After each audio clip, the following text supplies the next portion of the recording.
Bonjour à tous et bienvenue dans cette nouvelle vidéo. Dans celle-ci, je me suis lancé dans un défi qui était sur l'économie, on va dire, justement pour pouvoir arriver à manger sainement et de manière un peu plus économique. Alors, défi qui n'a pas été facile à mettre en place, mais j'ai décidé de partir sur une base très simple qui est la sauce tomate. Et en fait, ce que j'ai fait, c'est que je suis allé acheter donc une brique de sauce tomate au supermarché et j'ai décidé de reproduire la recette en cuisinant, tout en faisant en même temps le calcul à la fois des calories, de tous les macronutriments et surtout le calcul des coûts, le calcul du prix, pour voir si effectivement le fait de cuisiner un aliment de base comme la sauce tomate permettait d'économiser de l'argent tout en mangeant des produits frais. Petit ou gros disclaimer si on le veut, j'ai quand même 3 choses à vous dire vis-à-vis de cette vidéo. Premièrement, elle n'est absolument pas sponsorisée, mon Dieu, sinon j'aurais eu vraiment un meilleur décor.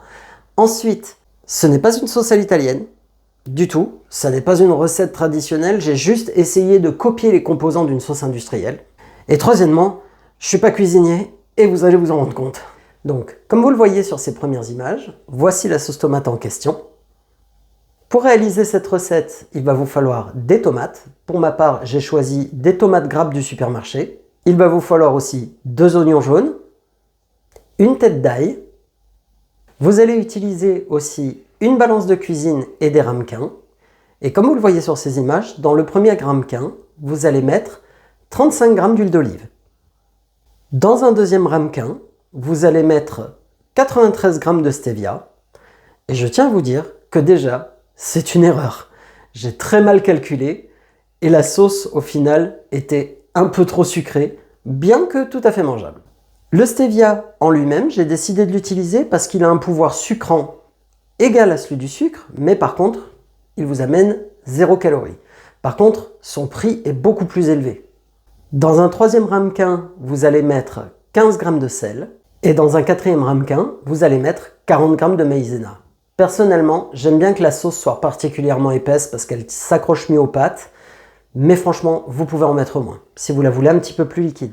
Vous allez avoir besoin aussi de quelques ustensiles de cuisine, comme un grand bol ou un saladier, un moulin à purée ou un presse-purée si vous n'en avez pas, un cul de poule, ainsi qu'un grand faitout ou une grande casserole. Déjà, vous pouvez mettre dans votre égouttoir à peu près 1,6 kg de tomates.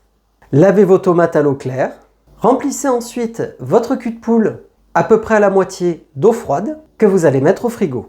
Remplissez votre faitout à peu près à la moitié et mettez-le à feu vif jusqu'à ce que ça bout. Vous pouvez récupérer vos tomates, les placer sur votre planche à découper et comme je vous le montre sur la vidéo, avec le petit couteau, faites une petite croix au dos de la tomate. Une fois que vous avez terminé, normalement, l'eau devrait être à bonne température. Maintenant que l'eau bout, placez-y les tomates pendant un maximum de 3 minutes. Maintenant que les 3 minutes sont passées, munissez-vous de chiffon pour ne pas vous brûler, retirez votre faitout du feu et goûtez vos tomates. Maintenant, vous pouvez sortir le cul de poule du frigo et y placer vos tomates. L'effet de choc thermique entre le chaud et le froid va faire que la peau va se décrocher quasiment toute seule. Le temps que l'eau froide fasse son effet, vous pouvez commencer à éplucher vos oignons. Une fois qu'ils sont épluchés, vous allez pouvoir maintenant les découper et profitez-en pour faire de même avec votre tête d'ail. Maintenant que vous avez découpé vos oignons et votre ail, vous voyez que vous pouvez commencer avec le petit couteau à éplucher vos tomates, comme je vous montre sur la vidéo. Une fois que vous avez épluché toutes vos tomates, découpez-les grossièrement, mais je serai vous. Franchement, je les découpe un petit peu plus fin que moi, parce que c'est vraiment pas simple d'utiliser un écrase-purée.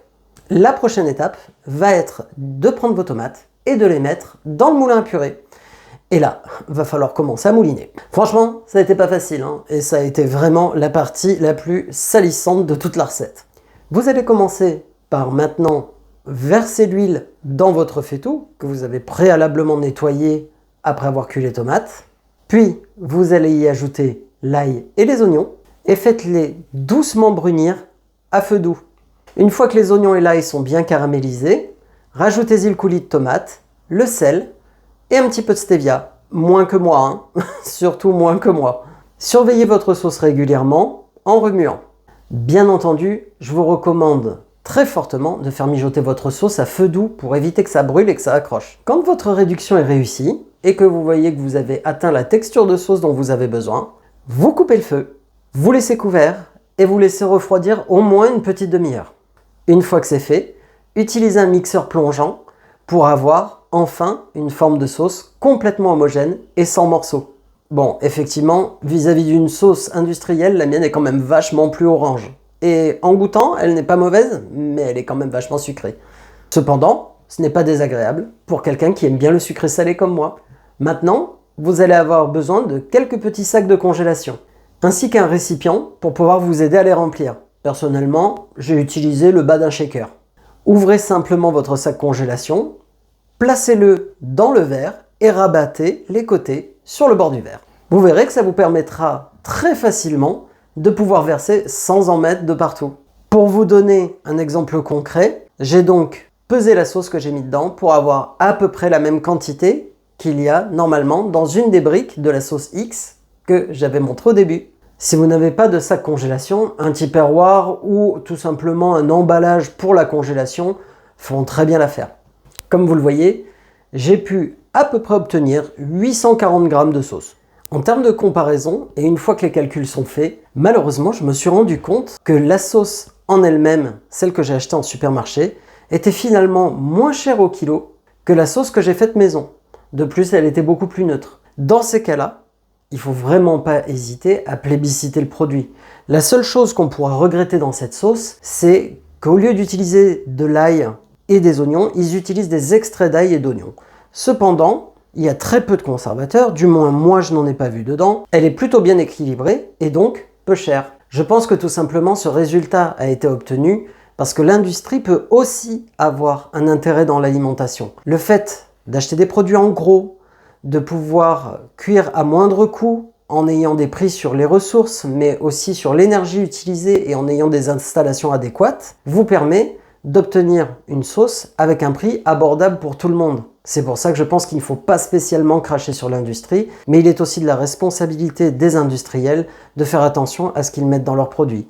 En tout cas, pour moi, c'est le cas pour cette sauce. Donc je vous la recommande, au pire des cas. Si vous voulez effectivement vous acheter une chose qui est tout à fait correcte, pas chère et avec un bon goût, n'hésitez pas à prendre celle-là. Pour moi, c'est un produit qui se vaut. Le vainqueur incontesté de cette expérience culinaire a été clairement la sauce industrielle. Pourquoi? Parce que là, j'ai une photo que je peux vous mettre en lien où on voit que le prix au kilo est inférieur à 6 € et en comptant tous les composants, le temps, l'électricité, le stevia qu'il n'y a pas dans la recette vu qu'ils utilisent juste le sucre de la tomate, on est monté autour de 8 à 9 € du kilo à peu de choses près. Donc vraiment, c'est une victoire implacable.